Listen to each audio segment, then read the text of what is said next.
Hey guys, it's Mitch. How's it going?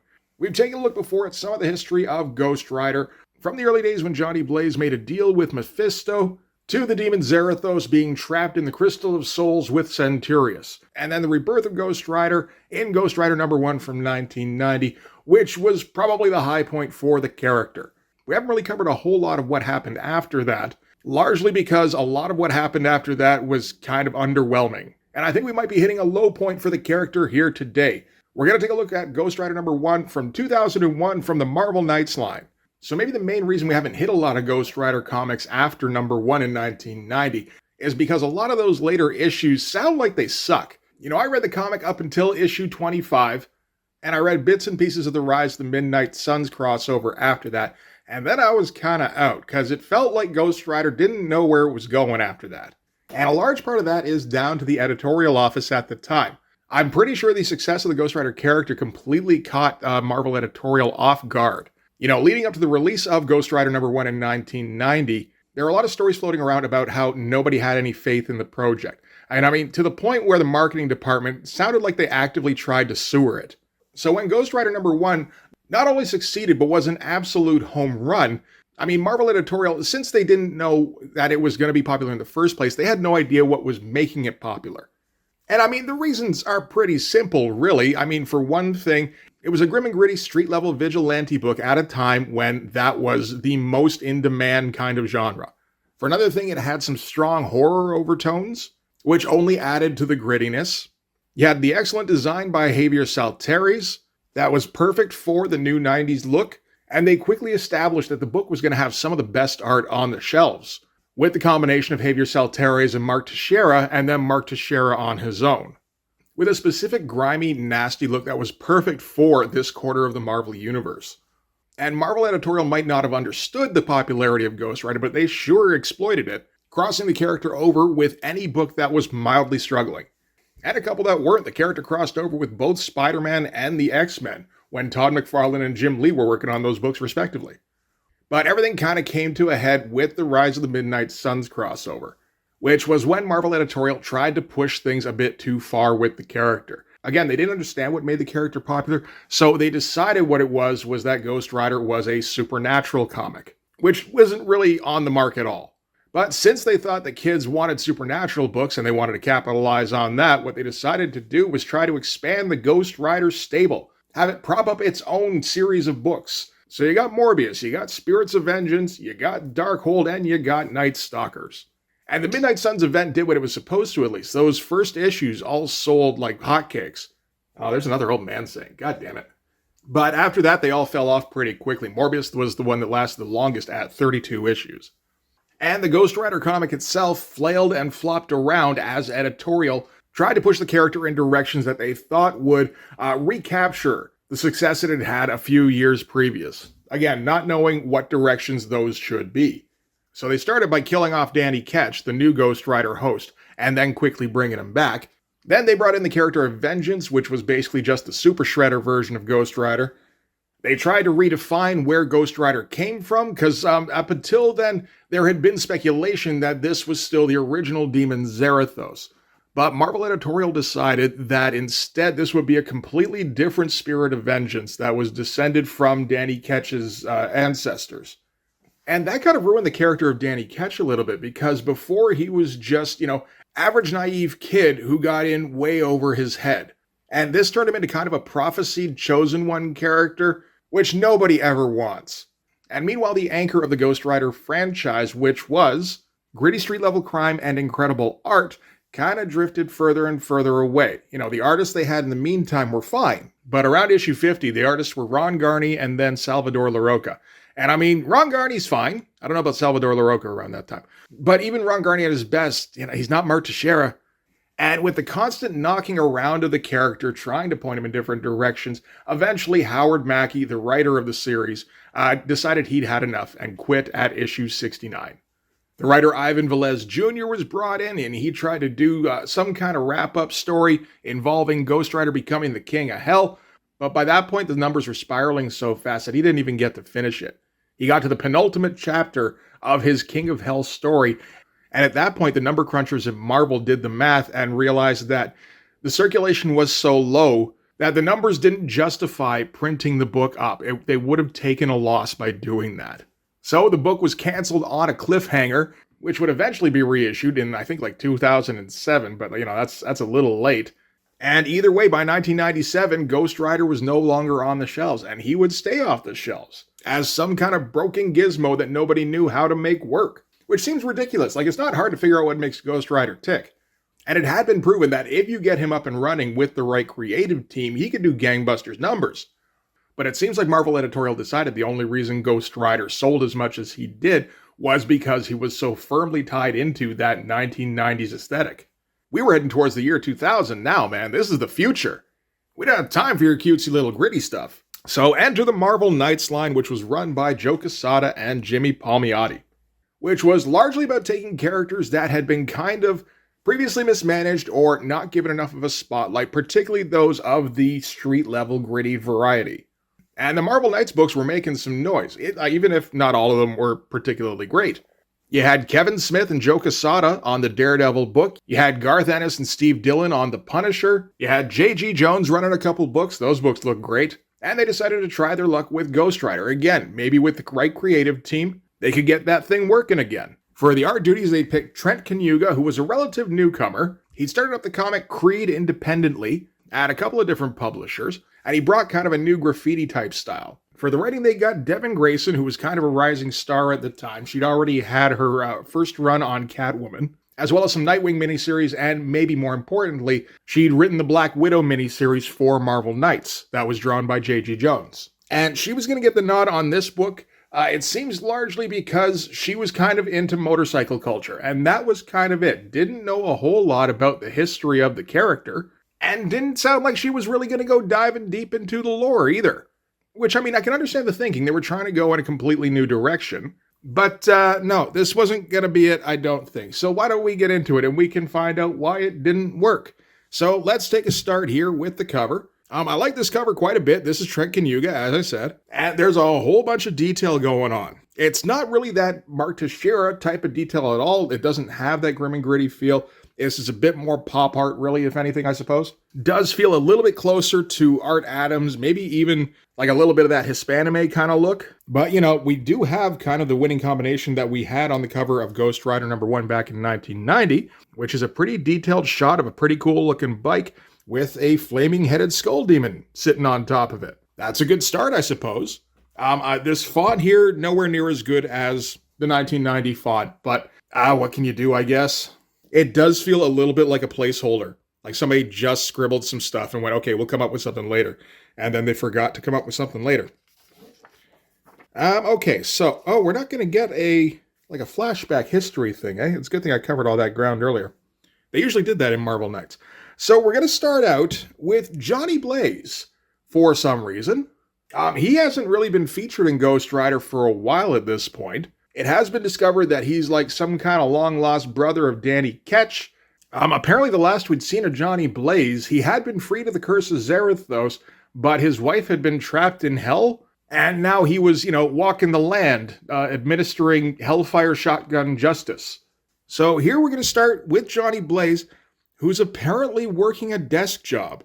And he's on the phone with somebody, and people are like making fun of him and shit, and there's no reason for why he's here. But apparently some of his co-workers have discovered that Johnny Blaze used to be a stunt rider, so that's what they're teasing him with.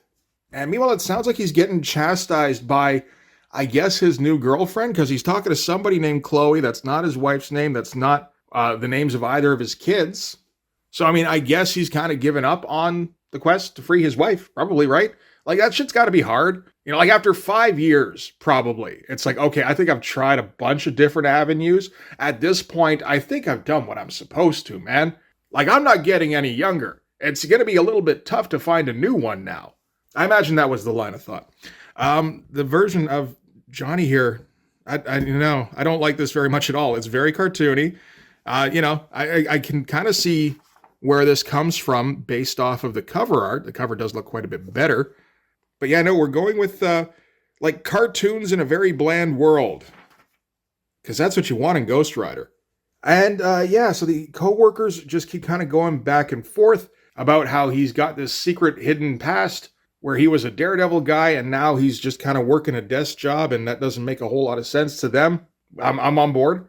Johnny still can't get off the phone with whoever is giving him shit on the other line, but he does end by saying, okay. No, I said okay. No, I do mean it, and I've really got to go now. Mm-hmm. You too. Okay, bye. Goodbye, Chloe. So our first impression of Johnny Blaze is that he's a little bit of a pussy now. His coworkers get on his case, like, why would you ever stop risking death and, permanent disability? And Johnny takes a second, because he's a man of few words, and he says it's complicated.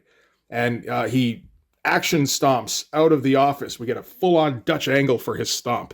And he approaches the window. And when he comes up to the window, he kind of puts his hands up against like he's trying to smash through it, but it didn't try very hard.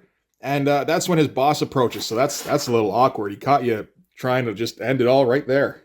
And his boss is like, well, hey, don't try to jump just yet. Your 3-year plaque is coming up next week. Hard to believe time's flown by so quickly, isn't it? And Johnny doesn't say anything in return, because he's a man of few words, you see. It's always good to have a man of few words and no internal narrative or anything, and no external narrative to be the protagonist of your story. I mean, that way you can just kind of take it easy if you're the writer. Johnny, he walks out of the office more further out of the office and down to the back cave that they got down. I guess this is supposed to be like the underground garage. And while he's walking down there, he walks by an old Harley, doesn't address it, because this is his car here, this little sedan-looking thing. I guess that's what that's supposed to be. Looks a little bit more like a beanbag chair, but that's okay. This Trent Kanyuka kid, he's just starting out at the time. There is a lot of detail in the background going on, so that's, I do appreciate that for sure. In most of these panels, really. Yeah, no, there's definitely, there's no lack of effort going on, by any means. He just, he's not very good at drawing cars. People seem to be a little bit of a struggle too. I feel like there's a little bit of I don't know if it's Richard Corbin influence, but maybe it's just he's got the same kind of problems Corbin has, where he has difficulty with the proportions. I've always wondered if that's a thing with Richard Corbin, whether or not I'm pretty sure he can draw people with normal sized arms and legs, and he just chooses not to. With these characters here, it feels a little bit less voluntary. Because it does look a little bit like he just took everybody and, if this is their normal height, he just kind of went, eh. So anyway, walks to Honda Civic, whatever it is. Pretty much in complete silence. Don't know why you would want a silent page right at the beginning here when we haven't established anything. There's no mood that you're trying to set up, really. This is kind of a perfect opportunity for an internal monologue at this point, or a narrator, if you want to do that. Again, we didn't do that, because that'd be a little bit tough.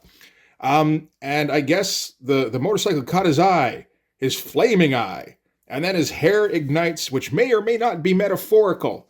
Hard to say, there's ads in the way.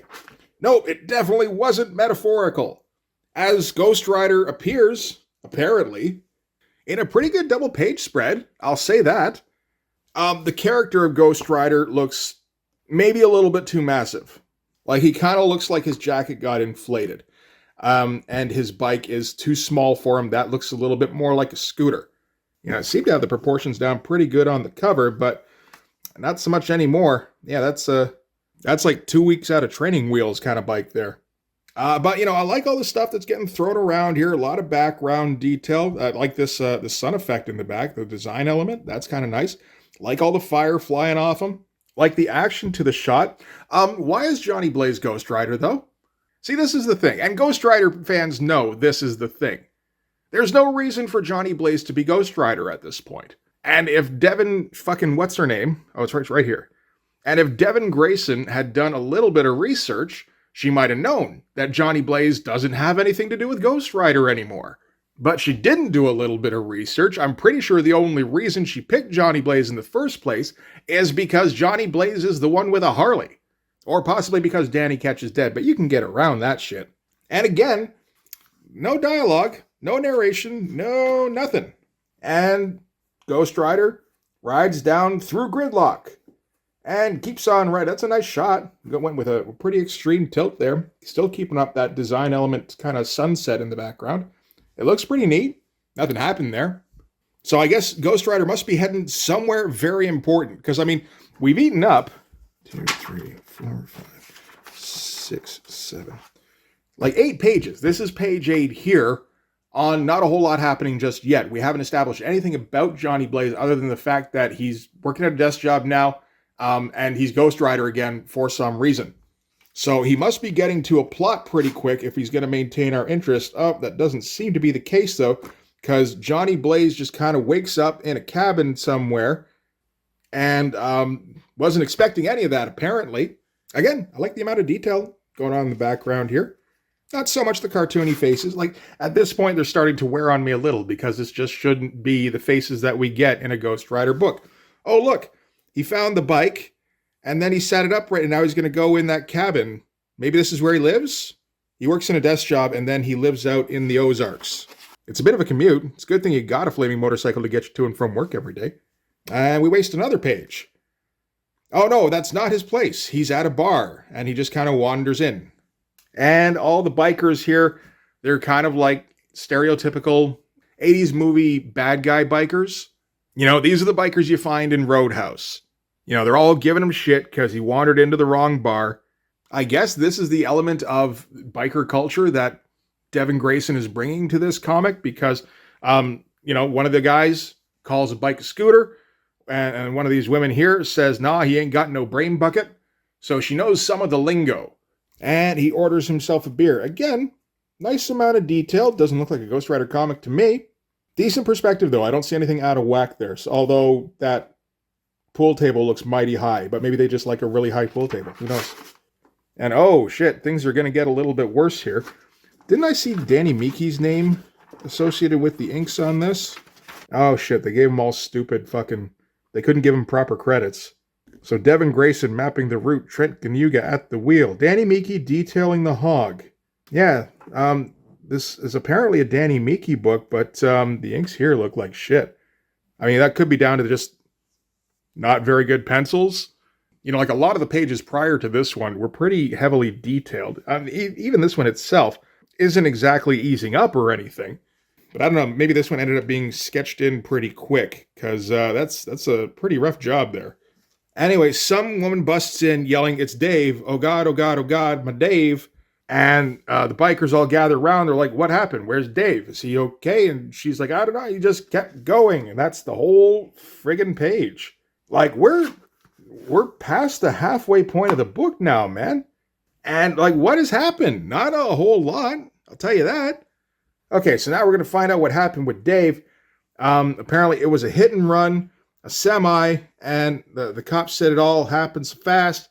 They say he didn't have a chance. The truck didn't even slow down. So Dave apparently was riding beside the semi here, and the semi just kind of flattened him. Pretty awesome shot of a semi maybe flattening a motorcycle. I guess that must be the case. And then driving off, that ended up looking pretty good too. Again, I don't mind the Dutch tilt there. And just the overall page design. Everything looks pretty great there. Except for when you got to get a close-up on a face, and it's like, why is this all cartoons?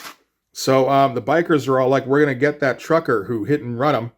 And meanwhile, Johnny Blaze has been listening to this over by the bar, and his head starts smoking, and then it ignites, and he walks over. And apparently, so we get a better look at this new Ghost Rider. Old Ghost Rider used to keep his coat zipped up. Now we find out why. It's because he's wearing a cardigan under there. You know, flaming skullhead or not, that is going to make it tougher for the criminals to take you seriously.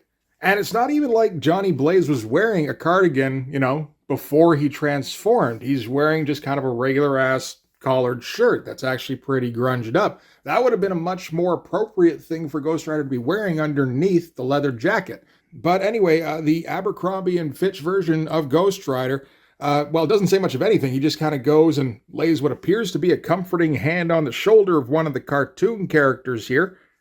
And for a second, it appears like he's going to give her the penance stare, but I don't know that the penance stare makes an appearance in this comic. It's hard to say because Ghost Rider isn't saying a goddamn thing.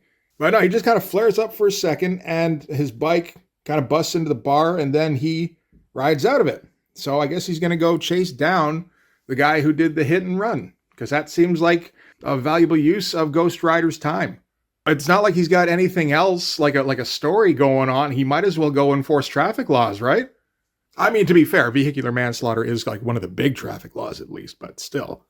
So now we got to cut to that trucker who seems fully aware that he hit and run somebody. He's on the CB with his dispatch saying, for all I know, there are still, parts stuck underneath the whole trailer. So again, fully aware.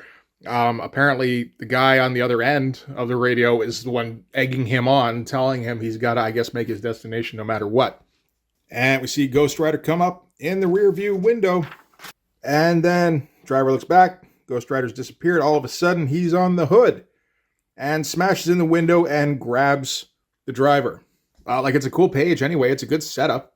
We do get the big shot of Ghost Rider here. Yeah, no, like all close up and stuff. I don't particularly like this version of Ghost Rider very much. Certainly not better than Mark Teixeira or Javier Saltares for that matter. Honestly, I think I probably prefer Ron Garney. This version is way too cartoony. To be fair, this is in the post-Joe Mad era, right? So more cartoony is still kind of the word of the day. We're starting to veer away from that with guys like J.G. Jones, J.H. Williams, Steve McNiven's going to start up soon. But yeah, in the meantime, we're still kind of in this transitional phase between styles, I suppose, like between popular styles.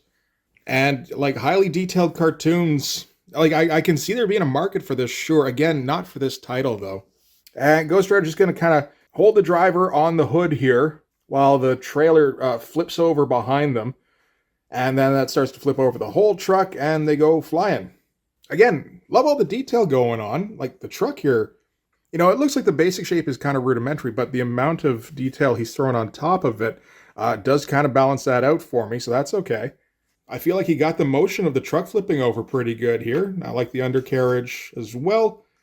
Like, it all looks pretty good. It's a little bit of a mess. There's not enough differentiation in the panels for stuff like this. Like this little transitional panel here. It does tend to bleed over into everything around it. But, that wouldn't have necessarily been evident in the pencils. That's something that a colorist should be able to separate himself, and he really didn't there. Okay, so with the truck having flipped, looked like it flipped on top of the driver here. It's pretty much cut him in half. And so he's dying now. So now he's going to confess why he hit the biker. He says, if I'd stopped the truck, Emmett would have killed me. He's crazy, runs us so hard, gives us free meth, and then withholds our wages. Somebody's got to stop Emmett, his whole fleet. We all suffer. Somebody's got to get even for us. Which sounds like a calling for the spirit of vengeance, but that's when the flame dies down and he turns back into Johnny Blaze, which doesn't make a whole lot of sense to me. Again, he heard somebody talking about a hit and run and couldn't contain the demon any longer. Now somebody's saying, I wish somebody would give us vengeance. And he's like, oh man, if only I knew somebody who doling out vengeance. And yeah, Johnny comes to and looks around at the wreckage. Pretty great looking wreckage. Got no problem with the wreckage whatsoever. Notices this, hula girl thing that Ghost Rider picked up. I guess he thought it was kind of kitschy. And now he's just going, no. Because I got to be in a Ghost Rider comic again. I thought I was done with those. And that's going to be it. So, yeah, oh, wow. The spirits within. God, remember that shit? Look how realistic everybody looks. It's, impossible to tell them from real life. That was the argument that was going around. Anyway, that's Ghost Rider #1. That kind of sucked, man. Not a goddamn thing happened in there. I guess at the end of the book, we kind of set up a storyline that Ghost Rider can pursue, theoretically. I don't know how much Johnny Blaze remembers of that whole sequence. And Ghost Rider himself seems incapable of speech, so are we even sure that he can, think coherently? And of course, there's the matter of Johnny Blaze shouldn't be Ghost Rider. You basically got 3 ways to go when deciding who the protagonist of this book was going to be. Either you resurrect Danny Ketch, or you come up with somebody completely different to be Ghost Rider this time, or you give a reason why Johnny Blaze is Ghost Rider again, which is probably the least likely thing you should have gone with. And we didn't even get that. We got a Johnny Blaze who is in completely different circumstances from the last time we would have seen him, and we got no explanation for why he's in the circumstances he's in now, nor what kind of changes have happened to his character that have made him pursue a frigging desk job. You know, the story itself is like the bare minimum for what you put in a comic, as we get pages on end with nobody saying anything and not much of anything happening. Like, it's not even like it's badly written exactly, it's more like the writer didn't have an idea and just kind of, well, I want to say filibustered, except that filibustering takes words, and we didn't get that either. Like, if anything, it just kind of seems like Trent Knuga got the standard Marvel method plot, he drew all the pages for it, and Devin Grayson got around to scripting like a third of it. Like, I can't imagine buying this off the rack, how disappointed you'd be. Like, particularly considering, do they have, the cover price, which is $3 US and $4.50 Canadian. This is at a time when you could buy a basic comic off the rack for $2.50. You know, I get the basic idea behind it, apart from just Marvel's just trying to milk as much out of you as they can. You know, like, Marvel Knights itself is supposed to be kind of a prestige format. It's got all the high gloss color stuff. It's theoretically got, like, high profile creators. It's printed on the glossy paper and everything. $4.50 is still excessive, though. So you plunk down your $4.50 and you're like, okay, well, at least I'm going to get a modern Ghost Rider. And it's like, well, maybe like postmodern, where we're deconstructing Ghost Rider to his bare essentials of just riding around on a motorcycle. Like, I can't imagine how many people bought issue 1 and then just went, yeah, I'm not buying another issue of that, because there's nothing to bring you back. Unless you really dig this cartoony style for Ghost, which again, doesn't work for me. I'm sure it worked for some people. Again, the cover's pretty cool. That's about as much as I get out of it.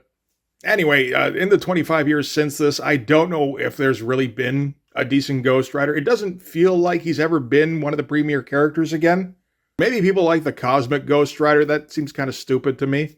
But yeah, it feels like there hasn't been a decent Ghost Rider since Tex just couldn't keep up with the monthly schedule back in 1992. Which is a drag, because those first like 2 Ghost Rider books, man, that was a good time. I think we gotta hit another one of those soon. Definitely before we hit another issue of Marvel Knights Ghost Rider. I don't think that's happening again. I don't advise anybody pick up another issue of this, because that is some absolute crap. Anyway, we're going to end it there. So thanks very much for watching, guys. If you got this far, don't forget to hit the like button. Hit subscribe if you haven't already. And right about now, you should be seeing a link to my Patreon. So if you want to check that out, feel free to do that as well. But yeah, that's going to do it. Thanks again for watching, guys. I'll see you in the next one. Bye-bye.